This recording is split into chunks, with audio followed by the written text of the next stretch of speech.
Hi come on hi come on. Minnal Murali cinema കണ്ടവരാരും ഈ മുഖം മറക്കാൻ എങ്ങനെ മറക്കാൻ ആർക്ക് കഴിയില്ല അല്ലേ? ഇപ്പോഴാ ഒരു മിന്നൽ മുരളിയുടെ ഹാങ് ഓവറിലാണോ? ഇപ്പോഴും അതെ, നല്ല ഹാങ് ഓവറിലാണ്. കാര്യം എന്താ വെച്ചാൽ എവിടെ പോയാലും മിന്നൽ മുരളിയത്തെ കുട്ടിയല്ലേ വെച്ച് എല്ലാവരും സെൽഫി എടുക്കുന്നൊക്കെ ഉണ്ട്. ഇപ്പോഴും അതിന്റെ ഹാങ് ഓവർ മാറിയിട്ടില്ല. ഈ കലോത്സവത്തിനൊക്കെ ഇങ്ങനെ എത്തുമ്പോഴും ആളുകൾ ചോദിക്കുന്നുണ്ടോ മിന്നൽ മുരളിയിൽ അഭിനയിച്ച കുട്ടിയല്ലേ? കുറെ ആൾക്കാർ ചോദിച്ചു, കുറെ ആൾക്കാർ ഫോട്ടോ എടുത്തു. അപ്പൊ അടിപൊളിയായിരുന്നു. ഒക്കെ മിന്നൽ മുരളിയിലെ സ്റ്റാർ ആണ്. മാത്രമല്ല ചാക്യാർ കൂത്തിനാണ് ഇത്തവണ പങ്കെടുത്തത്. ഓക്കെ അല്ലേ? അപ്പൊ നമുക്ക് എന്താ പെർഫോം ചെയ്യാൻ പോണത് ഇപ്പോ? പെർഫോം ചെയ്യണോ?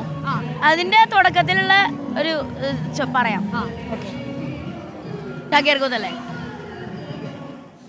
സർവകാലവും ഭഗവത് നാമങ്ങളെ ഉച്ചരിച്ചിരുന്നാൽ ജന്മജന്മാന്തരാർജിതങ്ങളായിരിക്കുന്ന ദുരിതരാശികൾ യഥാവലെ സംഹൃതങ്ങളായി ചമയുമെന്നല്ലോ നിശ്ചയമത്രയാകുന്നത്. സ വാസുദേവ പായാൽ അവണ്ണമെല്ലാം ഇരിക്കുന്ന വാസുദേവൻ ഭഗവാന്മാരെ രക്ഷിക്കട്ടെ. സൂപ്പർ. ഓക്കെ, നമ്മുടെ കിറ്റിയെ കണ്ടോ? ഹായ്. കിറ്റിയോട് എന്തെങ്കിലും ചോദിക്കാനുണ്ടോ? ചോദിച്ചോ. ചോദിക്കുന്നുണ്ടോ? ഹായ്, എന്താ പേര്? Thank you. ഏത് കഥയാണ് ഇഷ്ടം? പാഞ്ചാലി സ്വയംവരം. അടിപൊളിയല്ലേ? കോമഡി ഉണ്ടാവും അല്ലേ? പിന്നെ അടിപൊളിയാ.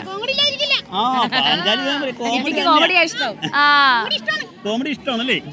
എന്തിനാ വെറുതെ സീരിയസ് ആയിട്ടല്ലേ? അതെ, എത്ര സീരിയസ് ആയിട്ടുള്ള കാര്യം നമുക്ക് തമാശയായിട്ട് പറയണം അല്ലേ? ഇഷ്ടപ്പെട്ടോ കിട്ടിയത്? ഓ അടിപൊളി, താങ്ക് യു. അപ്പൊ ഇനി അങ്ങോട്ട് മിന്നലായിട്ട് അങ്ങോട്ട് കേറി വരട്ടെ. എല്ലാ ആശംസകളും കേട്ടോ. Thank you. ഓക്കെ, അപ്പൊ റോഷിനി ഒരാളെ കൂടി ഇറക്കി. നമുക്ക് കിറ്റി, നമുക്ക് ഇതിപ്പോ കുറെ മത്സരം നടന്നു. ദാണ്ട് അവിടെ ഉണ്ടല്ലോ, അവിടെ ദാണ്ട് ഒന്നാമത്തെ വേദി 1 പരിപാടിയൊക്കെ നടക്കും. നമുക്ക് അങ്ങോട്ട് പോയാലോ? വാ, പരിപാടി കാണാൻ നമ്മൾ പോകുന്നു. നമ്മൾ കുഞ്ഞുമോളുണ്ട്, കുഞ്ഞുമാവയുണ്ട്, ഒരുപാട് പ്രേക്ഷകർ നമുക്കപ്പോ കൂടുന്നുണ്ട്.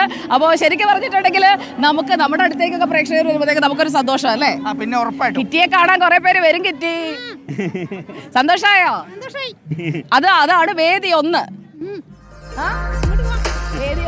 വേദി 1ലേക്ക് പോകുന്നതിന്റെ കൂടെ പ്രസാദേ പുതിയ റിസൾട്ട് വന്നിട്ടുണ്ട്. 12 മത്സരങ്ങളുടെ റിസൾട്ട് വന്നപ്പോ 3 ജില്ലകൾ ഒന്നാമതായിരിക്കുകയാണ്. എറണാകുളം, തൃശൂർ, കണ്ണൂർ. ഈ 3 ജില്ലകൾക്കും 33 പോയിന്റ് വീതമാണ്. നമുക്ക് അതെ ഇഞ്ചോടിഞ്ചാണ്. റഹീസ്, റഷീദ്,